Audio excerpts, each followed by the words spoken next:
Hi friends, China के बढ़ते प्रभाव से डर के अमेरिकी सीनेट ने $250 बिलियन का बहुत बड़ा बिल पास किया है, जिसका मात्र एक ही लक्ष्य है, कोरोना के बाद उत्पन्न परिस्थितियों का फ़ायदा कहीं चीन न उठा ले, ऐसा होने से रोकना। चीन लगातार अपना इकोनॉमिकल, इंडस्ट्रियल, जियोपॉलिटिकल प्रभाव बढ़ा रहा है। दूसरा, रिसर्च एंड टेक्नोलॉजी के फील्ड में भी चाइना जल्द ही अमेरिका को पीछे छोड़ देगा।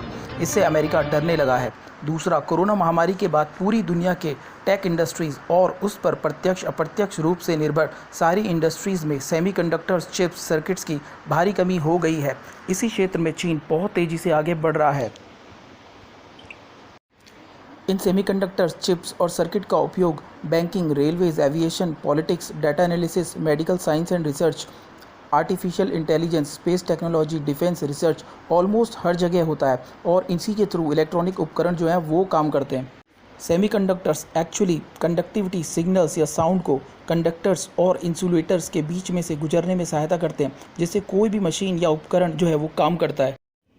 शी जिनपिंग शासन को वैश्विक स्थिरता और अमेरिका के लिए खतरा मानते हुए सीनेटर्स ने 2400 पेजेस का US innovation and competition act of 2021 senate में 32 के मुकाबले 68 वोटों से पास करवा लिया है। और इस बिल में कहा गया है कि चाइना टेक इंडस्ट्री में काफ़ी आगे निकलता जा रहा है और अमेरिका को अपनी बादशाहत कायम रखने के लिए सेमीकंडक्टर्स, आर्टिफिशियल इंटेलिजेंस और दूसरे इंडस्ट्रियल टेक्नोलॉजी को विकसित करने और भारी मात्रा में निर्माण करने के लिए बहुत बड़ी धनराशि को निवेश करना होगा।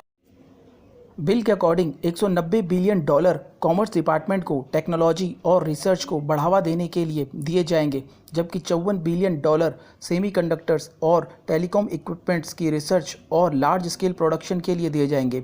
$2 बिलियन चिप्स और माइक्रोचिप्स को अमेरिका में ही और भी ज़्यादा बड़े पैमाने पर उत्पादन करने के लिए और डेवलपमेंट के लिए दिए जाएंगे।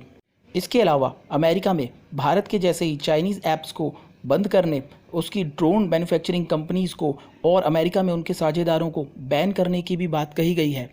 बिल में अमेरिकी प्रतिष्ठानों और इंस्टीट्यूशंस के ऊपर साइबर अटैक्स करने वाली और अमेरिकी कंपनीज़ के इंटेलेक्चुअल प्रॉपर्टीज़ की चोरी करने वाली कंपनीज़ पर कड़ी कार्रवाई और उनको बैन करने की भी बात कही गई है। इसके अलावा ऐसे सिस्टम्स और उपकरणों के चीन को एक्सपोर्ट पर भी प्रतिबंध लगाया जाएगा, जिससे चीन अपने यहाँ ह्यूमन राइट का वायोलेशन करता है। बिल इस बात पे भी जोर देता है कि अमेरिका अपने सहयोगियों के साथ और ज़्यादा काम करे और इंटरनेशनल जो भी मंच हैं उनका ज़्यादा से ज़्यादा उपयोग चाइना के बढ़ते हुए वैश्विक प्रभाव को रोकने के लिए करे।